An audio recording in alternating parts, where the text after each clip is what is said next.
Aló, aló.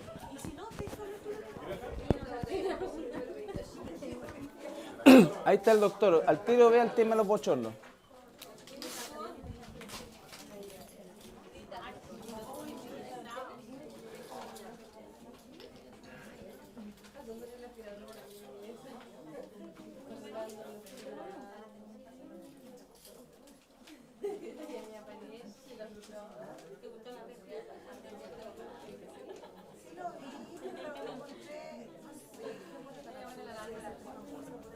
Ya. Buenas noches, hermanos, hermanas. Vamos a empezar el estudio. Y ahí está desplegada las 7 reuniones, la octava es la que vamos a ver hoy día. Y como les dije desde un principio,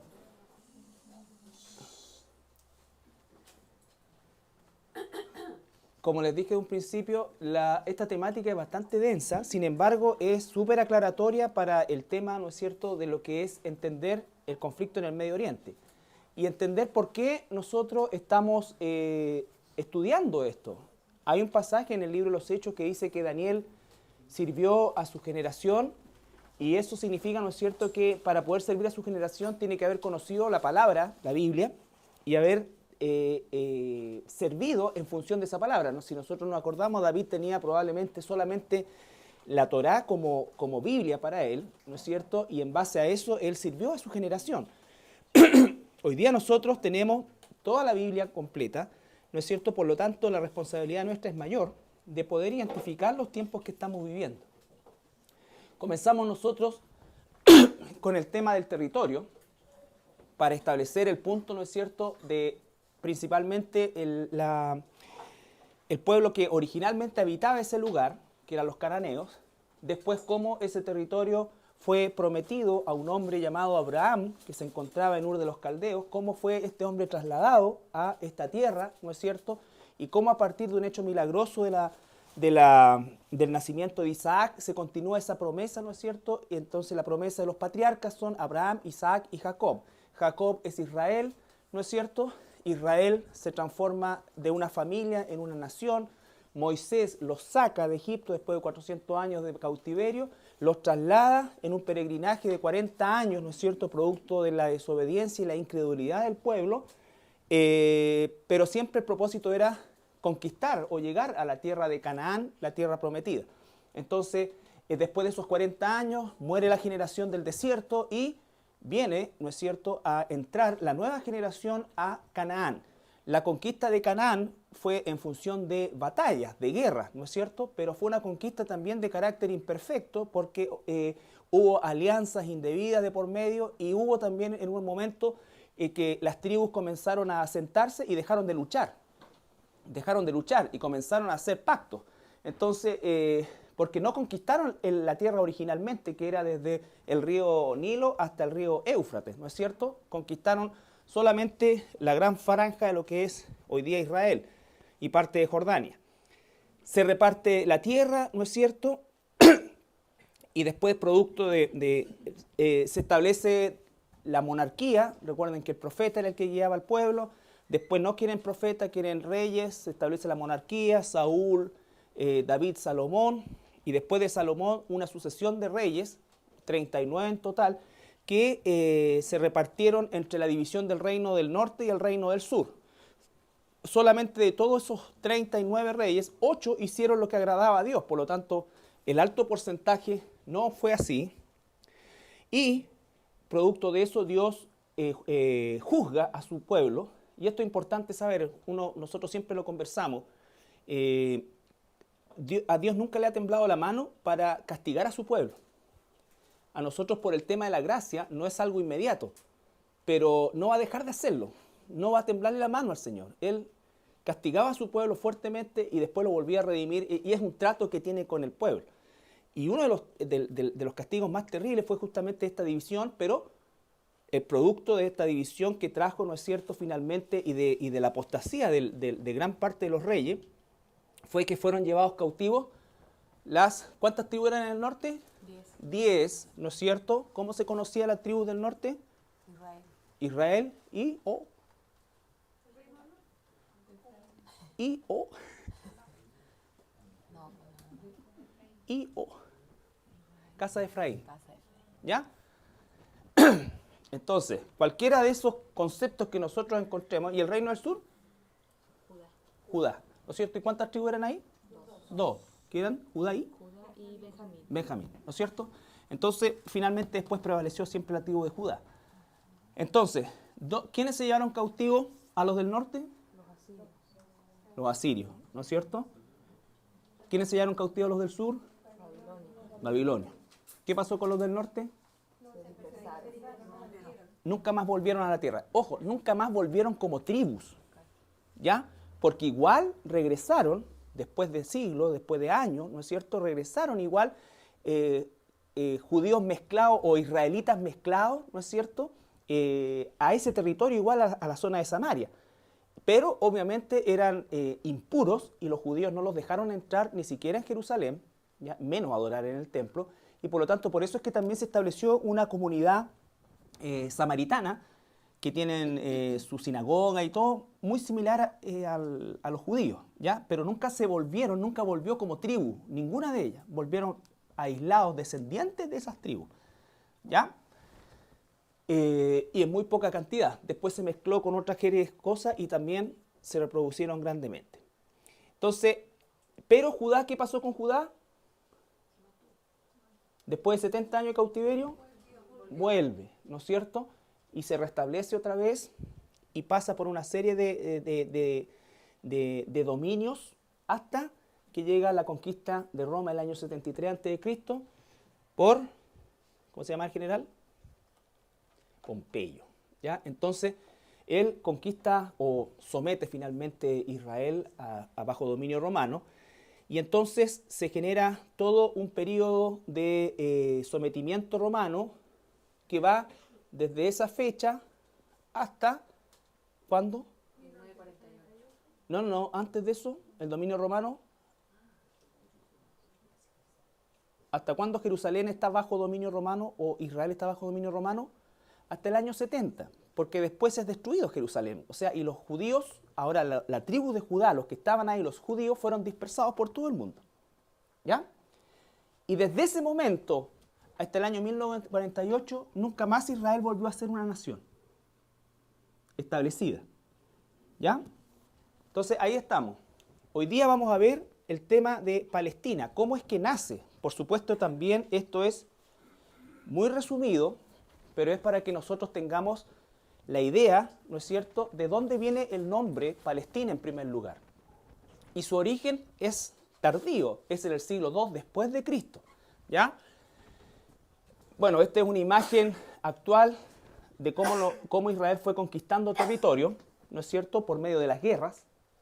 Estas son las guerras modernas, ya lo vamos a ver después, solamente es para delimitar el territorio. El siglo II después de Cristo, recién se le coloca el nombre a esa tierra de Palestina. Y quiero que nosotros... ¿Dónde me dejaron el plumón? Aquí está. Pongamos atención acá. Esto es historia, ¿ya? El año 70 después de Cristo se destruye Jerusalén y el templo, ¿ya? Pero la resistencia judía duró hasta el año 136 después de Cristo. O sea, los romanos irrumpieron en Jerusalén después de un sitio de más de 2 años y destruyen Jerusalén, destruyen el templo, por supuesto tampoco lo hicieron en un día, y la resistencia judía, ¿no es cierto?, duró hasta el año 136. Y el último bastión de esa resistencia fue la colina, la montaña de Masada. Masada fue una fortaleza, una ciudadela que construyó el rey Herodes en su paranoia de siempre estaba siendo perseguido, y él construyó una ciudadela que contaba con palacio y una serie de otras cuestiones, y en un lugar, Masada es una cosa prácticamente inexpugnable, es una cosa así, altísima, no sé cuántos metros tendrá, pero es muy alta, y a corte, así, en ambos lados, solamente hay una parte por donde se puede subir, ¿ya? Aquí está Masada. Entonces los romanos siguieron a los judíos que lograron refugiarse en Masada y establecieron, todavía se puede ver las ruinas, de la ciudadela que los romanos construyeron a los pies de Masada Y desde ahí los romanos demoraron prácticamente 2 años, 2 a 3 años, en, imagínense, construyeron un cerro de tierra para hacer una escalera para llegar arriba. ¿Ya? En eso se demoraron 3 años. Pero aquí está la ciudadela romana, está todo el campamento, está delimitado. Los romanos tenían una forma muy especial de hacer sus campamentos, ¿no es cierto? Como una especie de plaza, en fin. Y aquí, el año 136 después de Cristo, los romanos logran irrumpir en Masada. Los 90 soldados que quedaban se suicidan, ¿no es cierto? Y para no caer prisioneros de los romanos. Y finalmente los pocos que quedan acá, los pocos judíos, hombres, mujeres y niños que quedan acá, son asesinados o llevados definitivamente como esclavos. Y cae la fortaleza de Masada y se acaba la resistencia judía, ¿ya? Que comenzó el año 70 con la destrucción de Jerusalén y el templo, pero que terminó el año 136. Masada se encuentra al sur de Jerusalén, frente, aquí está el Mar Muerto, ¿ya? Aquí está el Mar Muerto. Entonces, eso como dato interesante. ¿Estamos? Entonces, ¿por qué es tan importante esto? Porque el emperador Adriano, el emperador que estaba el año 70 era Trajano, y el emperador que estaba acá era Adriano. Adriano odiaba a los judíos, por eso es que los quiso exterminar, o sea, los siguió, los persiguió. Y esta, por ejemplo, la fortaleza de Masada, estamos hablando que era una cosa, si lo viéramos en costos militares y de mantenimiento, era una cosa absolutamente desangradora. Es como los gringuitos, ¿no es cierto?, con sus tropas en Irak y todo esto es un gasto millonario diario, ¿ya? Pero era tal el deseo de exterminar a los judíos. Recuerden ustedes que el espíritu antisemita o antijudío es el mismo espíritu satánico que va de época en época ocupando a algún personaje, ¿ya? Bueno, este era uno de esos. Y Adriano, una vez que se cae Masada, ¿no es cierto?, y que en definitiva se termina la resistencia judía, y como insisto, los pocos judíos que lograron sobrevivir o fueron asesinados o fueron esclavizados, él cambia el nombre de la tierra. Y acá pónganme atención, ¿no es cierto? Esto es más o menos Israel, ¿se acuerdan? Toda la tierra de Israel. Aquí está el mar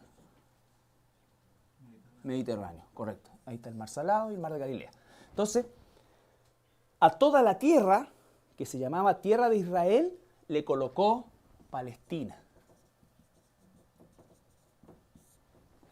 Como una forma de borrar todo vestigio judío de este territorio, ¿no es cierto? Y a la vez colocar un nombre completamente rechazado por los judíos porque le está tomado de los filisteos. ¿Ya? La palabra filisteo es la palabra Palestina, ¿ya? Filisteo o filisteos, ¿ya? Y esta palabra, tanto esta como esta, significa invasor. No le puso cananeos, porque eso no habría resultado muy ofensivo para los judíos, porque los judíos siempre hablaban de la tierra de Canaán, que eran los habitantes originales. Pero sí los filisteos, que fueron invasores y fueron los enemigos acérrimos y permanentes de los judíos o de los israelitas. Y recuerden ustedes que los filisteos se establecieron principalmente en la franja de Gaza, y los filisteos eran pueblos marinos o marítimos o navegantes que venían de la isla de Creta. ¿Ya? No, la isla de Creta, para allá está Grecia. ¿Ya? Por lo tanto, cuando los actuales palestinos se quieren asociar con los filisteos, cosa que genéticamente no es viable, ¿no es cierto? Ya estudiamos eso largamente, pero aún si fuera así y ellos estuvieran reclamando algún territorio, ellos deberían reclamar la isla de Creta, que es su origen. ¿Ya? ¿De dónde es? Ah, marcador de pizarra. Me parecía que estaba borrando medio raro. No, pero dice marcador de pizarra y en español, así que a prueba mía. ¿Estamos? Y a Jerusalén, que está más o menos por aquí, ¿no es cierto?, la rebautiza este emperador como Aelia Capitolina. Aelia Capitolina. Entonces, ¿cuál es el origen del nombre Palestina? Del territorio, no de un pueblo, del territorio. Eso bien claro en la cabeza. No de un pueblo, del territorio. Este emperador Adriano. El nombre Aelia Capitolina duró lo que duró Adriano, que fueron 6 años más. Y después todo el mundo la volvió a llamar Jerusalén. Pero la tierra enganchó el nombre Palestina. ¿Ya? Entonces de ahí viene. Pero no es un pueblo, es un territorio. Y todavía no había árabes aquí. ¿Cuándo es que llegaron los primeros árabes a este lugar a establecerse? ¿No es cierto? Fue después de la muerte de Adriano, a partir del año aproximadamente 200, en que Roma, o el Imperio Romano, comienza a reconstruir Jerusalén. Y llevó esclavos de todo su amplio imperio, llevó esclavos allá y tomó también esclavos de los árabes. ¿Ya? ¿Estamos? Pero después que murió Adriano, los judíos volvieron a habitar ese lugar, pero obviamente ya no como dueños de la tierra, sino como extranjeros, y ya sin ningún tipo de gobierno establecido, no como en el tiempo de Jesús, que tenían a los fariseos, que tenían esto, no, sino que empezaron a vivir y se mezclaron mucho con los árabes también. Entonces, lo importante de esta parte es que ustedes entiendan de dónde viene el nombre Palestina y sepan responder al término de dónde vienen los palestinos, de dónde viene Palestina, ¿no es cierto? Es un nombre que se le colocó al territorio, no a un pueblo, al territorio. ¿Ya? Dice, esto es historia, no existen registros de un pueblo palestino en los siglos siguientes de la dominación asiria, persa, macedonio, ptolomeos, seleucida, que son griegos, todo eso, mongoles o mamelucos, que son turcos. No existe un pueblo palestino. O sea, los que ocuparon Palestina durante ese tiempo eran asirios, persas, bien definidos. Nunca existió un pueblo palestino. Y llegamos al año 1517, en que el poderosísimo imperio de los turcos otomanos toman posesión de Tierra Santa hasta el año 1917. En todo ese proceso jamás existió un pueblo palestino, eran turcos otomanos. Y los turcos otomanos no son árabes. Ellos son musulmanes, pero no son árabes. ¿Estamos? De hecho, cuando uno le dice acá a un árabe turco o viceversa a un turco árabe, se sienten insultados. Para uno son todos los turcos y está hablando de árabes, pero no son árabes. Son turcos. Tienen otro tipo de lenguaje, otro tipo de escritura y otro tipo de cultura. De hecho, las estructuras de... Ahora, obviamente los turcos son musulmanes. Eso es lo que los une con los árabes.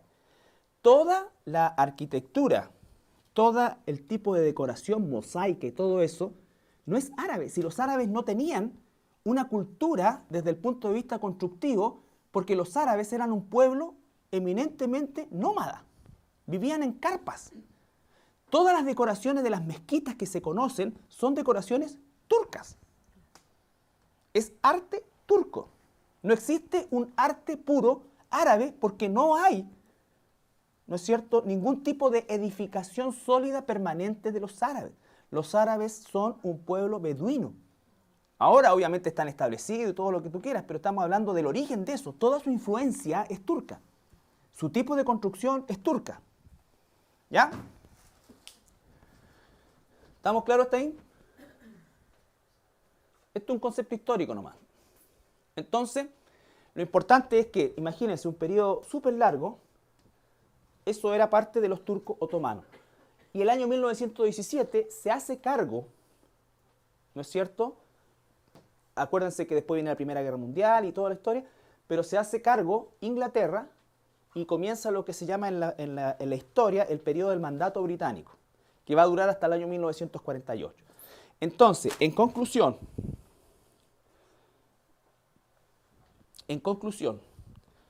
jamás ha existido en la historia, incluso en la historia contemporánea, que podríamos contar nosotros del siglo XX, jamás ha existido un pueblo palestino. Cuando estuvo ocupada Tierra Santa fue por romanos, persas, asirios, macedonios, ptolomeos, seleucidas, mongoles, mamelucos y turcos otomanos. ¿Ya? Nunca palestinos. Nunca. La tierra, claro, se denominó Palestina, pero los pueblos no eran palestinos. ¿Ya? Eso es fundamental entender, porque cuando aparece Palestina, lo vamos a ver la próxima semana, el año 1967, cuando se forma la OLP, Organización para la Liberación de Palestina, incluso en la liberación de la tierra. Y de un día para otro, la población que vivía ahí, que era inminentemente jordana, pasó a ser palestina. Y vean ustedes, esa es la bandera de Jordania. Fíjense bien. Y esa es la bandera de la autoridad palestina. Le sacaron la estrella nomás. Ahí está. Ahí está. Le sacaron la estrella, nada más. ¿Ya? ¿Y qué fue lo que pasó? Es súper cruel la historia de esto. Porque estos jordanos que vivían en el lado que determinó la autoridad palestina, que era justamente territorio palestino, nunca más pudieron volver a Jordania. Ya no los consideraban jordanos.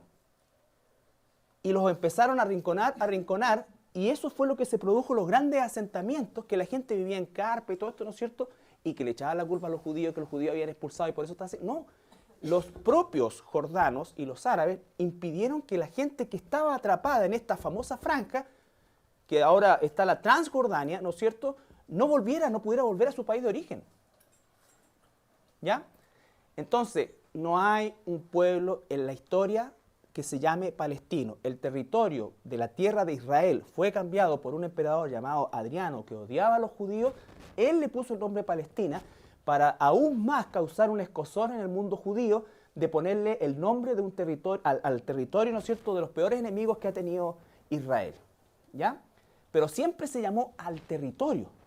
Y el territorio estuvo habitado durante todos estos 20 siglos por distintos pueblos, por distintos imperios en realidad, siendo el más destacado de todos los turcos otomanos. ¿Ya? De hecho, las mezquitas que hay en Israel son construidas por los turcos, no por los árabes. Por los turcos, no por los árabes. ¿Ya? Carito, después de 1917, cuando Inglaterra se hace cargo de ese territorio, ¿hay algún cambio de nombre? No, sigue, igual Palestina. Igual Palestina. Eso vamos a ver la próxima semana. ¿Ya? El periodo del mandato inglés hasta el año 48 y qué es lo que empieza el año 48 en adelante. ¿Estamos? Entonces, lo importante hoy día es de dónde viene Palestina, cómo se constituyó eso y que nunca existió un pueblo palestino. ¿Estamos? ¿Ah? Bueno, si estos se matan por Alá, puta, ¿por qué no iríamos a ver nosotros por Jesús? ¿No es cierto? Ahora, esta OLP, que no tiene nada que ver con el petróleo, como algunos grandes defensores de la causa palestina, cuando tú le preguntas cuándo se fundó la OLP, ¿esta cuestión del petróleo? No puede ser hablando. ¿Ya? La OLP la constituye, la arma, la Liga Árabe, y la establece como único representante del pueblo. Recién aparece el concepto pueblo palestino, que son todos estos árabes, en su gran mayoría jordanos, que quedaron atrapados entre la frontera de Jordania y la frontera de Israel, que se llama la Transjordania. ¿Ya? El año 64 en el Cairo, su primer presidente, por decirlo de alguna manera, fue Yasser Arafat, quien es como la figura emblemática de la OLP. No ha habido ningún líder posterior a Arafat que haya tenido la fuerza, la pachorra y todo lo que en definitiva consiguió este hombre en función, ¿no es cierto?, de este supuesto reclamo, ¿no es cierto?, del territorio palestino. Ni siquiera él era habitante de ese lugar porque él era egipcio. ¿Ya? Él era egipcio. Entonces, pero fue investido, ¿no es cierto?, investido de poderes y cambió su residencia del Cairo a Ramallah, que es una pequeña aldea cercana a Belén, ¿ya? Ramala. Bien, ahora quiero que hagamos un ejercicio para entender por qué es tan importante el año 1948, que lo vamos a ver la próxima semana desde el punto de vista histórico. Ahora lo vamos a ver desde el punto de vista profético. Profético. ¿Cuántos quieren profecía? Ya, vamos a Daniel. A todos les gusta esa cuestión. ¿Cuántos quieren profecía? El Señor me está dando palabra en este momento. Siento la unción. Me gusta esa cuestión.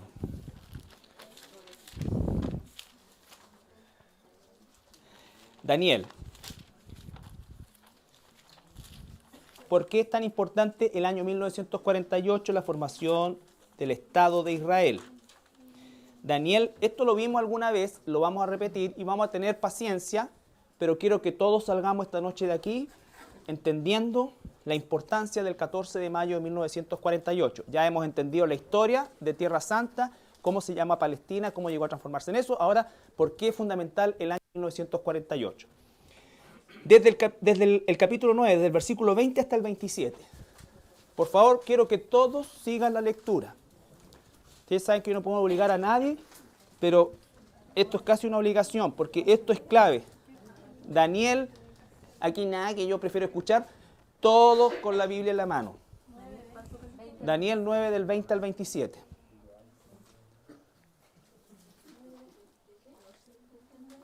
Capítulo 9, versículos 20 al 27, profecía de las 70 semanas. Recuerden ustedes que los judíos medían el tiempo en séptimos. La palabra semana es la palabra shabúa, ¿ya? Los judíos tenían shabúa de días, que era de un día de reposo a otro día de reposo, una semana, ¿no es cierto? Tenían shabúa de años, que era de un reposo de la tierra. Después de 7 años ellos dejaban reposar la tierra. Y tenían un shabúa también, que era 49 años, que era el jubileo, 7 por 7, ¿ya? Esta semana, la palabra shabúa ahí es semana de años. No nos vamos a concentrar en el cálculo, sino que en el esquema, en la figura. Pero son semanas de años. Ya, ¿quién quiere leer? Ya. Aún estaba hablando, llorando y confesando mi pecado y el pecado de mi pueblo Israel. Y derramaba mi ruego delante de Jehová, mi Dios, por el monte santo de mi Dios. Aún estaba hablando en oración, cuando el varón Gabriel, a quien había visto la visión al principio, volando con presteza, vino a mí a la hora del sacrificio de la tarde. Y me hizo entender y habló conmigo, diciendo, Daniel, ahora he salido para darte sabiduría y entendimiento. Sabiduría y entendimiento.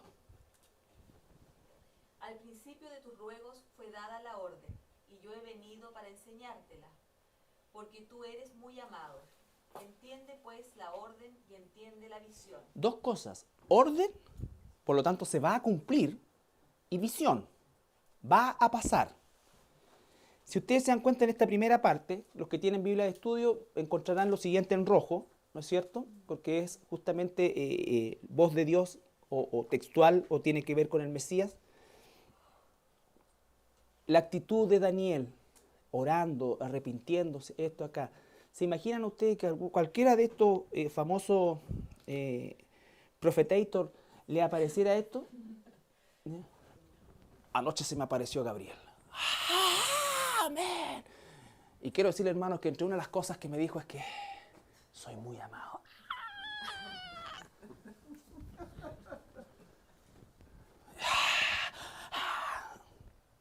En cambio, Daniel, piolita, ahí, no armó ninguna campaña, ni salió corriendo diciendo me habló Gabriel y soy... Esas cosas, vean las actitudes, hermanos, vean las actitudes, la soberbia que existe cuando la gente va detrás de cualquier cosa, va detrás de ídolos. Vean la actitud de hombres verdaderamente de Dios. Piolita, orando por arrepentimiento, por esto, no estaba pidiendo salud, prosperidad, ninguna cuestión. Estaba pidiendo, Señor, liberación. Y confesando su pecado. Esta gente ya ni siquiera confiesa pecado porque están en otro plano, dice. Ya.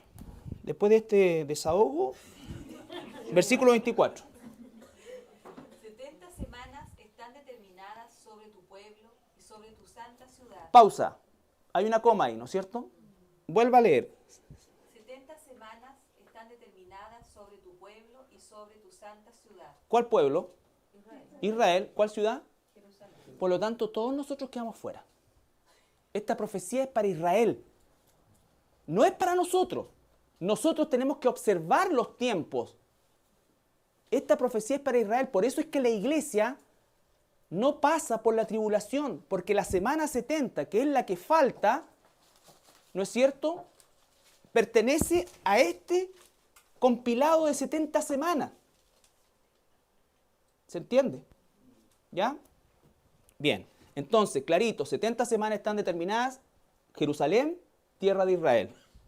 Para terminar la prevaricación y poner fin al pecado y expiar la iniquidad, para traer la justicia perdurable y sellar la visión y la profecía y ungir al santo de los santos. Pausa.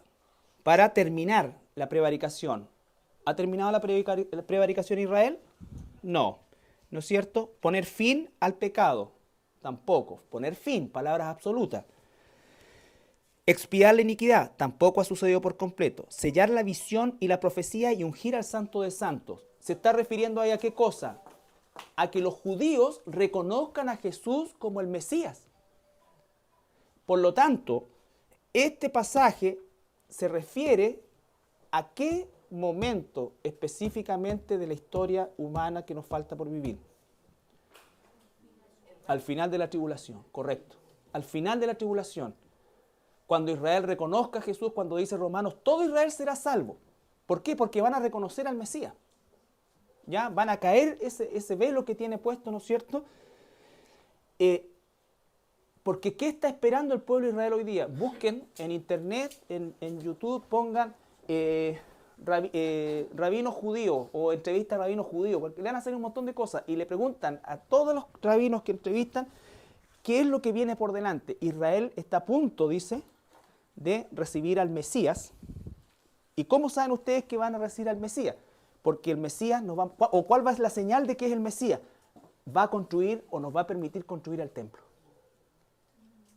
Así es como, por eso que más que un velo es como un cartón que tienen, porque es increíble. Pero ese velo se los puso Dios y eso es lo increíble. ¿Ya? Pero en el momento del final se va a salir eso y ellos van a reconocer a Jesús. Por eso es que no tiene que ver con la iglesia. Tiene que ver con Israel. ¿Ya? Al momento ya está en acción el misterio de la iniquidad, pero al momento el cuerpo de Cristo todavía lo está reteniendo. Pero cuando sea quitado, entonces va a comenzar la semana 70. Tiene que salir uno para que empiece el otro. ¿Ya? Sabe pues y entiende que desde la salida de la orden para restaurar y edificar a Jerusalén hasta el Mesías príncipe. Pausa. Ya determina primero un lapso de tiempo por dos eventos fundamentales. ¿Cuál es el primero? La salida de la orden para restaurar y edificar Jerusalén. Orden para restaurar Jerusalén. Eso ocurre, ¿dónde podemos ver? Nehemías. En Nehemías, ¿no es cierto? Hay una orden para restaurar Jerusalén. Nehemías restaura los muros, pero después del tiempo se restaura la ciudad. ¿Hasta dónde? Mesías príncipe. Hasta el Mesías príncipe, o sea, hasta Jesús. ¿Ya? Habrá 7 semanas y 72 semanas. 62. 62 semanas. Se volverá a edificar la plaza y el muro en tiempos angustiosos. Pausa. Entonces, en total, ¿cuántas semanas? Recuerden, 49 años se demoró la reconstrucción de Jerusalén, incluido el muro. ¿Ya? Y dice, por eso lo da en dos lapsos. Y desde ahí hasta el Mesías príncipe van a dar 62 semanas. Pero en total, ¿cuántas son? 69 semanas. ¿Ya? Y dice que se va a reconstruir en tiempos angustiosos. O sea, Israel siempre va a estar bajo presión. Sí. Y después de las 62 semanas se quitará la vida al Mesías, mas no por sí, y el A pueblo... pausa, se quitará la vida al Mesías. Entonces, la muerte y resurrección de Cristo marca el final de la semana 69. ¿No es cierto? Transcurrieron acá 69 semanas. Ya. Mas no por sí, y el pueblo de un príncipe que ha de venir. Pausa. El pueblo de un príncipe que ha de venir en el futuro. Daniel está hablando en el futuro. ¿Cuál es ese pueblo? ¿Roma? Ya, ¿cómo sabemos que es Roma? Sigue leyendo. El príncipe que ha de venir destruirá la ciudad y el santuario, y su fin será con inundación, y hasta el fin de la guerra durarán las devastaciones. Ya. El año 70, Roma destruyó el templo, destruyó todo, ¿no es cierto? ¿Ya?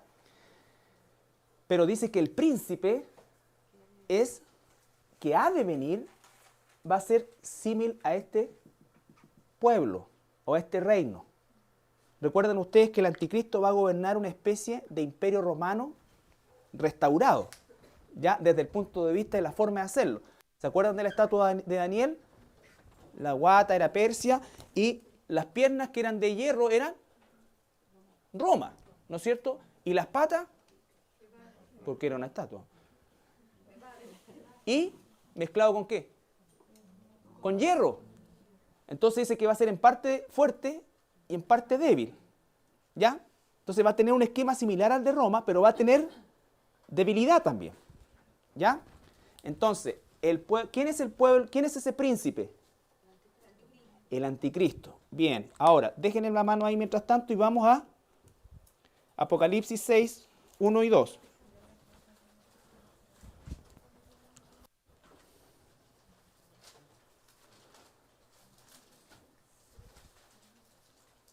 Recuerde que estamos estudiando esto para ver la importancia del 14 de mayo de 1948. Pareciera que no tiene que ver, pero tiene que ver. Ya las 69 semanas se cumplieron hace 2000 años. O hace 1970 años. O más, no pues. 2000 años. ¿Ya? Sí.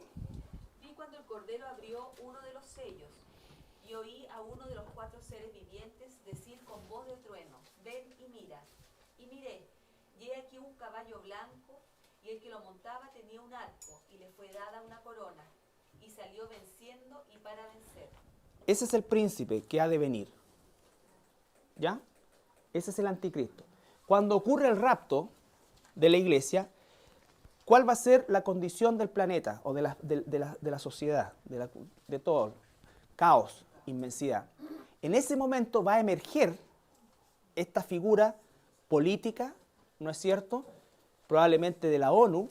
No va a emerger y va a ser presidente del mundo al tiro, sino que va a emerger y va a comenzar a traer soluciones. Ciudadanos del mundo, una cadena internacional, ¿no es cierto? Hemos sido devastados, pero de las ruinas y las cenizas nos levantaremos y formaremos y levantaremos el planeta, basta de divisiones, todos juntos.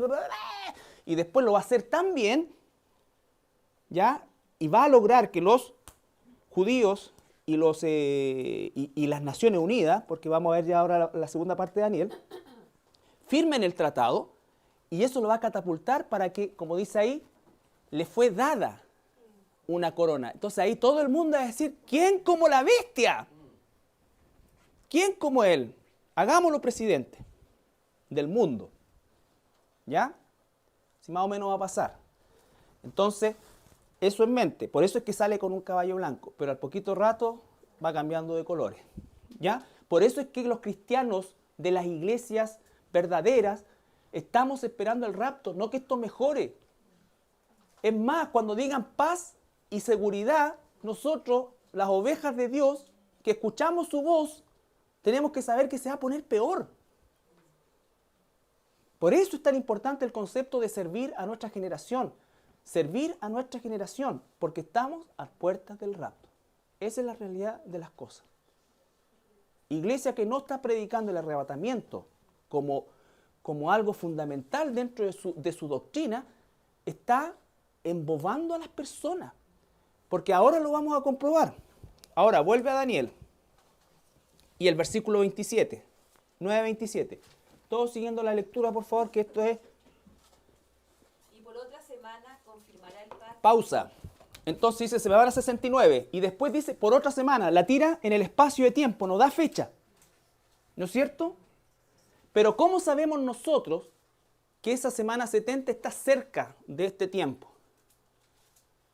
Y por otra semana confirmará el pacto con muchos, y la mitad de la semana hará cesar el sacrificio y la ofrenda. Entonces, ¿es un pacto entre quién? Entre muchos. ¿Los muchos quiénes son? Las Naciones Unidas. O lo que sea que en ese tiempo esté funcionando. ¿Con quién va a ser ese pacto? ¿Con quién va a ser ese pacto? La Nación Unida. ¿Con quién? Con Israel. ¿Cómo sabemos que es Israel? Porque están los elementos del templo. Ya va a estar el templo reconstruido. ¿No es cierto? Ahora, para que pudiera haber un pacto con la nación de Israel, ¿qué tenía que haber sucedido? ¿No? No. Que el Estado de Israel exista, po. Por eso te digo.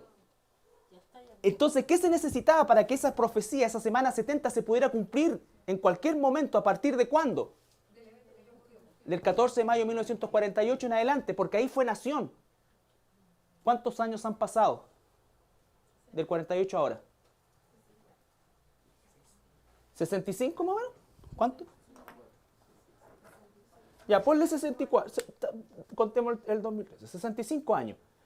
¿Cuánto dura una generación bíblica? Entre 80 y 100 años. Llevamos 65 porque dice que no pasará esa generación. El día y la hora nadie lo sabe. Pero tú y yo tenemos que aprender a ver cuando brota la higuera. Y dice, no pasará, no significa que se cumplirá la generación. Por lo tanto, nosotros estamos máximo a 30 años de que eso pase. Y como están las cosas, no creo que pase mucho tiempo más. Entonces nos quedan 50 años. No, a lo mejor el Señor se demora 100 años, como dicen los que no quieren que venga. No, no sé, si por algo nos enseñó a leer los tiempos. Nos enseñó a leer los tiempos. De la higuera aprended la parábola.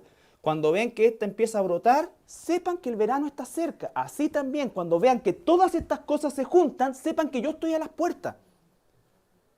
Entonces, por eso es que la iglesia de Filadelfia dice, eres débil, toda esta cuestión, pero guardas la palabra, te mantienes, ¿no es cierto? Y no niegas mi nombre. No andas buscando babosadas, ni cuestiones, ni levantar, ni levitar, ni... Estás santificándote porque el rapto viene. Por eso dice la palabra, el que es santo, santifíquese más. El que está haciendo tontera, siga haciendo tontera. Sí. Dios no lo va a rogar. Este es el tiempo en que Dios está separando el trigo de la cizaña porque viene por la siega. Y yo espero que todos los que estamos acá seamos parte del trigo. Pero para ser parte del trigo tengo que entender lo que está pasando. ¿Y cómo está pasando? Por eso dice el apóstol Pedro, ustedes que saben estas cosas, con cuánta más reverencia deben vivir todos los días. Entonces, hermano, esa es la razón por la cual estamos haciendo este estudio. En el más largo de los casos quedarán 30 años, que no creo, porque la presión hoy día en el Medio Oriente es insostenible. Es insostenible. Y es ahí donde se está marcando el barómetro. Recuerden ustedes, sale la iglesia y van a quedar millones de personas que estuvieron en iglesias, que se dijeron cristianos, pero que nunca se convirtieron, se van a quedar pastores, todo. Y ellos, una gran parte de eso, simplemente se va a perder, pero también una gran parte, ahí va a decir esto. Y va a tener que arrepentirse, perdónenme porque les prediqué prosperidad, les prediqué sanidad, les prediqué cualquier estupidez, porque nunca creí que el rapto iba a ser tan luego. Me sorprendió como ladrón en la noche. A ti no te debe sorprender como ladrón en la noche. Tú tienes que, por eso dice, velad y orad, velad y orad.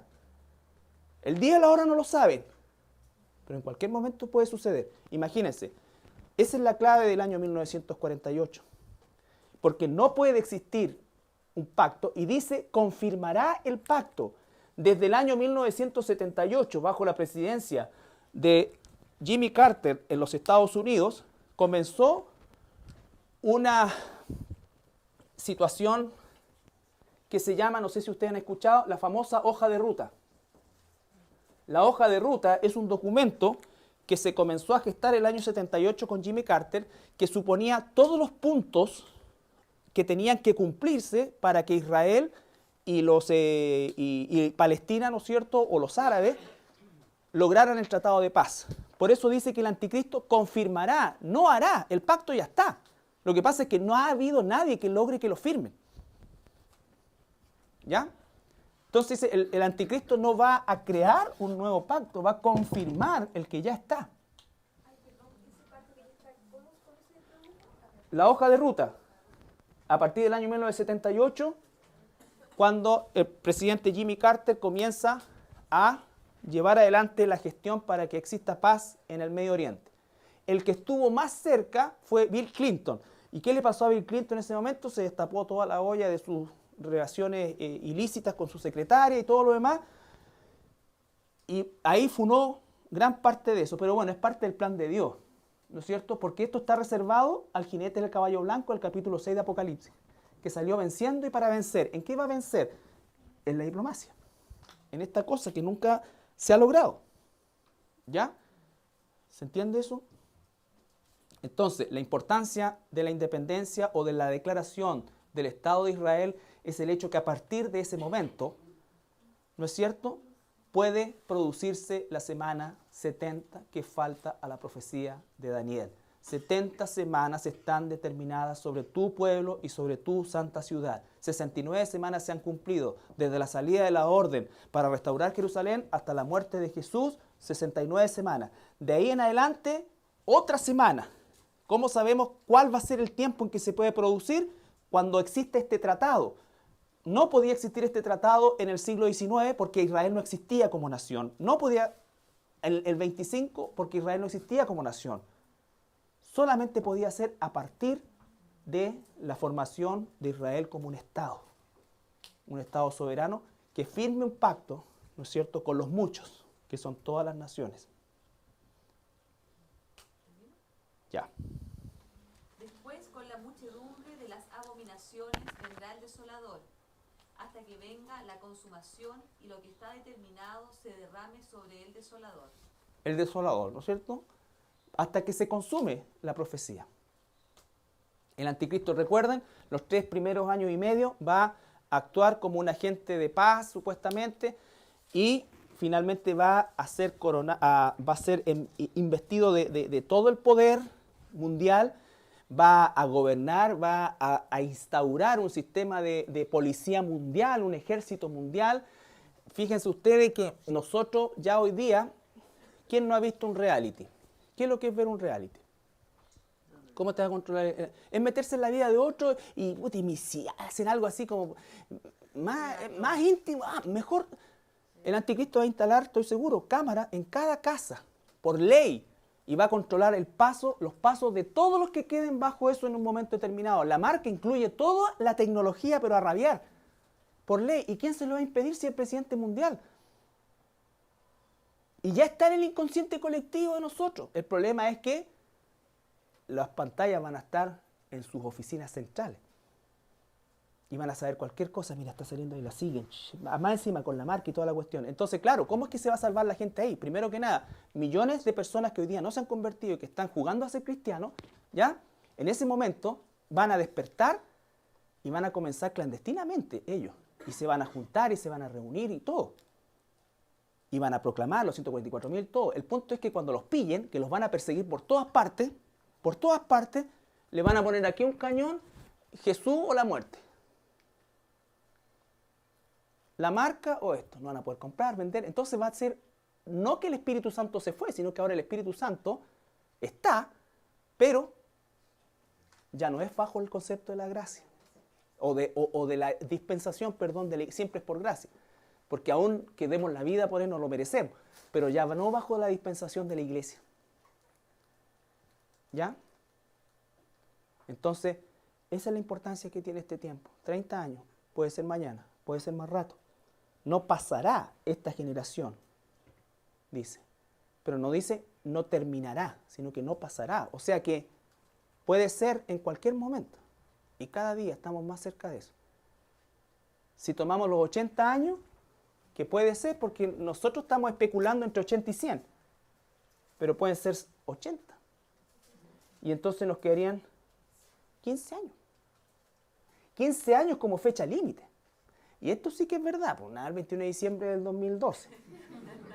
El día y la hora, esa profecía está funada porque es con día y es con fecha. Esto es con tiempo.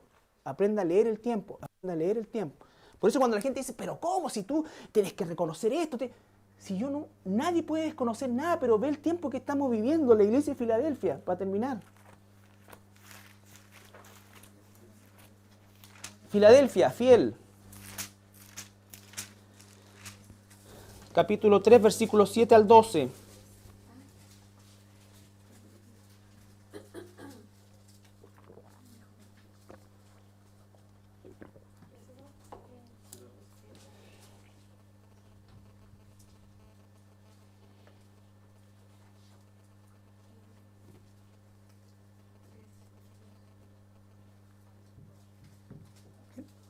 Ya.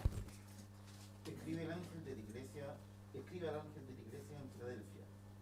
Esto dice el santo, el verdadero, el que tiene la llave de David, el que abre y ninguno cierra, y cierra y ninguno abre. Yo conozco tus obras. He aquí he puesto delante de ti una puerta abierta, la cual nadie puede cerrar, porque aunque tienes poca fuerza, has guardado mi palabra y no has negado mi nombre. He aquí, yo entrego de la sinagoga de Satanás a los que se dicen ser judíos y no lo son, sino que mienten.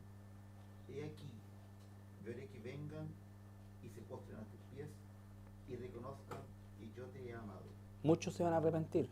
Muchos van a salir de los lugares apóstatas y se van a arrepentir y van a venir como han venido personas a esta iglesia, de otros lados.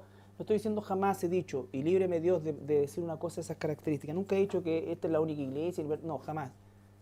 Hay muchísimas, a Dios gracias, iglesias pequeñas, normalmente donde se está predicando la sana doctrina. Sobre todo va a salir gente de esas mega iglesias, ¿no es cierto?, que son mega comercios, o de todos aquellos lugares, y van a volver a las sendas antiguas, a la palabra de Dios, ¿no es cierto? Pero así también muchos van a seguir en su disolución. Por cuanto has guardado la palabra de mi paciencia, yo también te guardaré de la hora de la prueba que ha de venir sobre el mundo entero. La prueba son los 7 años, no una parte de los 7 años. Para probar a los que mueren sobre la tierra. He aquí, yo vengo pronto, retén lo que tienes para que ninguno tome tu corona. Al que venciere, yo lo haré columna en el templo de mi Dios, y nunca más saldrá de allí. Y escribiré sobre él el nombre de mi Dios, y el nombre de la ciudad de mi Dios, la nueva Jerusalén, la cual desciende del cielo de mi Dios y mi nombre nuevo. El que tiene oído, oiga lo que el Espíritu dice a las iglesias. Eso lo vamos a estudiar también más adelante, la Nueva Jerusalén, para que sepamos cuál es el destino final, todo. La Nueva Jerusalén va a descender del cielo, ¿ya? Y dice él que lo va a hacer columna del templo y nunca más va a salir de ahí. Entonces, va a estar en el templo de Dios. En el templo de Dios. Entonces, conclusión, estamos cada vez más cerca del arrebatamiento de la iglesia. Esto no significa que no sigamos haciendo las cosas que hacemos, pero las hagamos con el propósito y el sentido, que corrijamos todo aquello que no está en la voluntad de Dios, que saquemos de nuestra cabeza todo pensamiento, ¿no es cierto?, de esperanza en este mundo, lo que no significa que no disfrutemos. Incluso el cristiano verdadero, incluso puede gozar de la orquesta del Titanic que se está hundiendo. Porque sabe que se está hundiendo y sabe que su Señor lo va a sacar. Pero podemos escuchar buena música mientras llega, si no tiene ninguna cosa. Sigue haciendo lo correcto, sigue esto, santificándote, ¿ya? Todo lo contrario a lo que el sistema católico hace, es como que vivir en asentamiento, ¿no es cierto?, esperando que venga el Señor. No, por misericordia justamente a las millones de personas que no tienen a Cristo, es que tú y yo tenemos que estar insertos en la sociedad, pero haciendo ¿qué cosa? Sal y luz, ¿ya? Y no insistirle a la gente, vivir delante de la gente y predicar el Evangelio a tiempo y fuera de tiempo, pero eso no significa forzar a la gente Este es el tiempo de la cosecha más pobre del periodo de la iglesia. Por eso es que Jesús dice, retén lo poquito que tienes. ¿Qué es lo que tienes? Fidelidad a la palabra y no has negado mi nombre. ¿Significa eso que no vamos a predicar el Evangelio? No, significa que la predicación del Evangelio le va a parecer qué cosa a la gente. Si nos acordamos de 2 Timoteo capítulo 4, comezón de oír, pues van a preferir volverse a la fábula. La gente se vuelve a la fábula. Entonces cuando la gente se vuelve a la fábula, tú sigues predicando, pero no vayas a buscar al que está o a la que está metida en la fábula. No tenemos mucho tiempo. ¿Ya? Y nos espera el Señor en las nubes del cielo y desde ahí veremos todos los eventos que suceden y después vendremos con el Señor al final de los 7 años, ¿no es cierto? Cuando el Señor ponga su patita santa en Jerusalén y nosotros vendremos con Él. Y con el fuego de su boca va a matar, va a destruir esto acá, va a pescar al anticristo, al falso profeta, los va a tirar al lago de fuego, al Satanás lo va a pescar y lo va a amarrar por 1000 años. Y va a empezar otra economía. Y lo más maravilloso para mí de ese tiempo es que todo el mundo tendrá que subir a Jerusalén a aprender de boca del Mesías la ley de Dios. Se acabarán los pastores, se acabará eso. O sea, el propio Señor, ¿no es cierto?, nos enseñará. Entonces, no piensen ni asimilen el rapto como, pucha, no alcancé a cumplir, o sea, no alcancé a vivir mi vida. ¿Qué vida? Mientras más luego nos vayamos mejor. Dios quiera que los críos chicos que hay ahora ni siquiera lleguen a casarse, nada. Que no conozcan varón, ni mujer. Porque dice que durante esos 7 años, hay de las que estén esperando guagua, hay de las que, o sea, va a ser terrible. Entonces, si tú tienes hoy día un bebito, mira, que sea antes de que tenga uso de conciencia, para que ni siquiera tenga que pasar por la adolescencia, ni que cuestiones, ni que los cuestionamientos, ni que le metan cuestiones en la escuela de la evolución. Puta, si es todo malo, pues, si de verdad es una cuestión podrida. Y yo soy una persona súper optimista y alegre, aunque no se me note mucho. Pero, de verdad. Y disfruto de la vida, disfruto de mi bicicleta, disfruto de las cosas. Todo. Pero no te puedes apegar a eso, porque la gente dice, que el mensaje es muy negativo. Y tienes que estar preparado para tener encontrones, ya no con los testigos de Jehová, ya no con los católicos, sino con gente de las propias iglesias cristianas. De las propias iglesias cristianas. Ahí está la mayor resistencia. Sé fuerte, retén lo que tienes, porque la tentación va a ser grande. Ok. ¿Estamos? ¿Alguna pregunta? Entonces, ¿estamos listos con la parte de Palestina?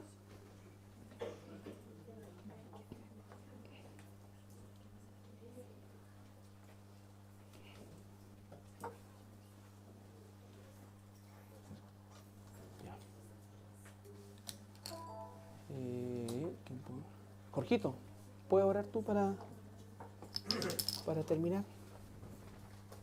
Padre nuestro, Señor,